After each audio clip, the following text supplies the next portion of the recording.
Anyway, what else? Let's go into some other questions that people asked. So I got a question related to the slogan that I have on the channel, which is Intensify Class Struggle. So someone asked, "Hi S4A, this is beside the topic of the video, but I have a question regarding the quote intensification of class struggle. Could you explain what exactly that means or link to an explanation? During the live stream you said something like we should welcome, struggle for, and use every right handed down to the proletariat, even under capitalism, like unions. I mean, whether or not you have legal union rights, you should still form unions. Demonstration rights, human rights. Does this include pushing for taxing companies and rich people as to intensify class struggle and eventually transition to socialism and get rid of capital accumulation?" So my answer to this question went as follows. So I said, regarding the intensification of class struggle, it means that proletarians need to agitate, educate, and organize for class struggle against the capitalists more and more intensely. There's not really anything else to it. It's a general slogan, but here are a couple of examples from readings. So the first one from Charu Majumdar, a Indian Maoist. "Even congressmen would not have dared plead on behalf of the feudal classes so unashamedly. Therefore, obeying the instructions of the party leaders would mean blindly accepting the feudal classes' exploitation and rule." This was criticizing another party that was kind of sucking up to the feudal classes. "So the responsibility of the communists is to expose the anti-class and reactionary role of this leadership to party members and the people, to hold on to the principle of intensifying class struggle and march ahead." Another example from Shibdas Ghosh.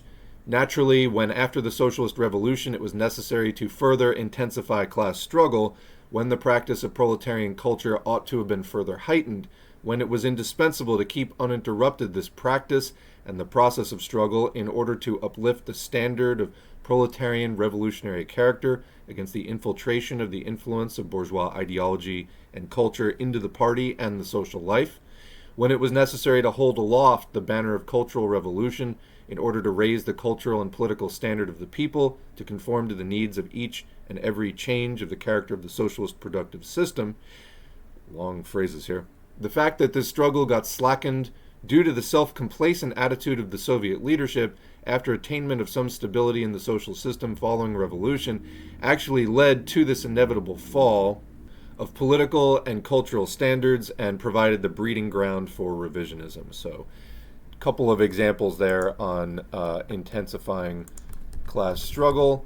And as I concluded, you also asked, does this include pushing for taxing companies and rich people and to eventually transition to socialism and get rid of capital accumulation?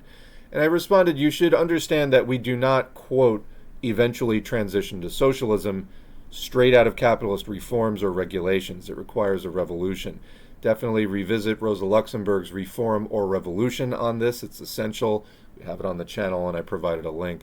Taxation is not necessarily part of a revolutionary movement's platform unless it meets specific tactical goals for that movement in those conditions. When we talk about intensifying class struggle, what we are more concerned with is, one, agitating workers to bring out their grievances and demands and to sharpen these grievances in the workers' minds rather than letting them lie. In other words, you want to encourage people to think about their complaints and to have them in the front of their mind rather than ignoring them. Because people can have complaints that they let fall to the back of their mind and, they don't act on them. But that's not what we want. We want to bring it out. That's, agitation. And actually, education, the next step, means to draw out, literally.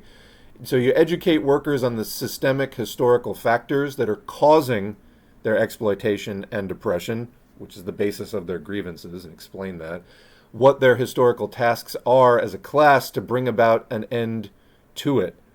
Okay, so that's the education part. So like A, you have this grievance.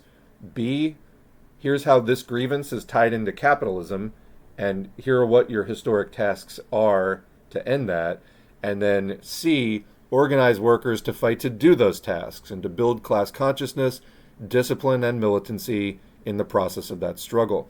The main proletarian organizations are labor unions. That is the overall main site of the struggle.